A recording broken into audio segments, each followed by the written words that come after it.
বরিশালের শান্ত নদী আর নরম বাতাসের মতোই এক মেয়ের নাম প্রিয়াঙ্কা চৌধুরী। ভোলার এই মেয়েটির দুচোখে স্বপ্ন আর মনে অদম্য সাহস।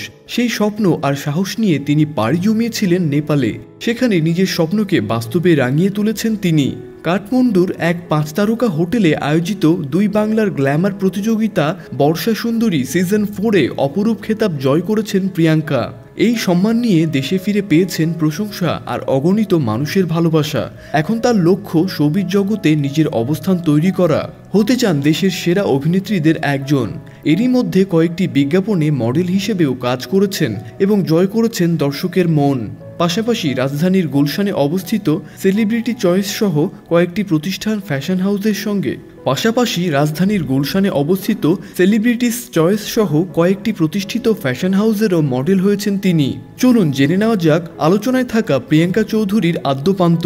ভোলার মেয়ে কিভাবে নেপালে গিয়ে চ্যাম্পিয়ন হলেন, কিভাবে এগোচ্ছেন তার ক্যারিয়ার, থাকছে বিস্তারিত আজকের এই বিশেষ প্রতিবেদনে। ছোটবেলা থেকে তার চোখে ছিল রঙিন পর্দার নায়িকা হওয়ার স্বপ্ন।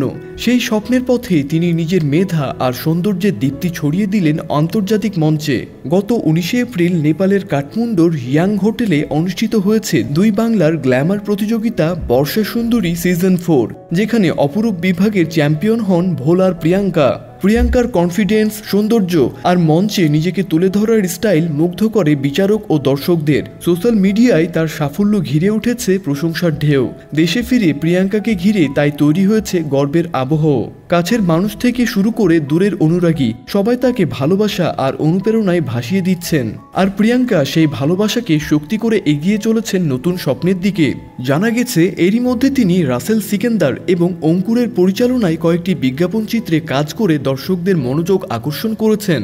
পাশাপাশি নামকের মতো কিছু ফ্যাশন হাউস সহ কয়েকটি প্রতিষ্ঠানের মডেল হিসেবেও নিজের প্রতিভা দেখিয়েছেন তিনি। এখন অপেক্ষায় আছেন ভালো গল্প আর যোগ্য নির্মাতার। প্রিয়াঙ্কার চোখে এক বিস্তৃত স্বপ্নের ছবি, যে স্বপ্নে জড়িয়ে রয়েছে সিনেমা, নাটক এবং ওটিটি প্ল্যাটফর্ম। এসব জায়গায় নিজেকে মেলে ধরতে চান তিনি। শুধু সুন্দর মুখ নয়, অভিনয় দিয়েও জায়গা করে নিতে চান দর্শকদের মনে। নেপাল থেকে বিজয়ীর বেশে দেশে ফিরে নিজের পথ চলা প্রসঙ্গে প্রিয়াঙ্কা বলেন, ছোট থেকে আমাদের ইন্ডাস্ট্রির অনেক প্রিয় শিল্পীদের অভিনয় আমি দেখেছি। তাদের অভিনয় দেখে নিজের মনের মধ্যে স্বপ্ন বুনেছি, একদিন আমিও অভিনয় করব, তাদের মতো বড় শিল্পী হব। সেই স্বপ্ন নিয়েই শোবিজের পথ চলা। আমি সৌভাগ্যবতী যে একটি ভালো প্ল্যাটফর্মের মধ্য দিয়ে নিজের মেধা এবং সৌন্দর্যকে কিছুটা হলেও প্রমাণ করতে পেরেছি। এই সাফল্যকে প্রেরণা হিসেবে নিয়ে আগামী দিনগুলো রঙিন করতে চাই।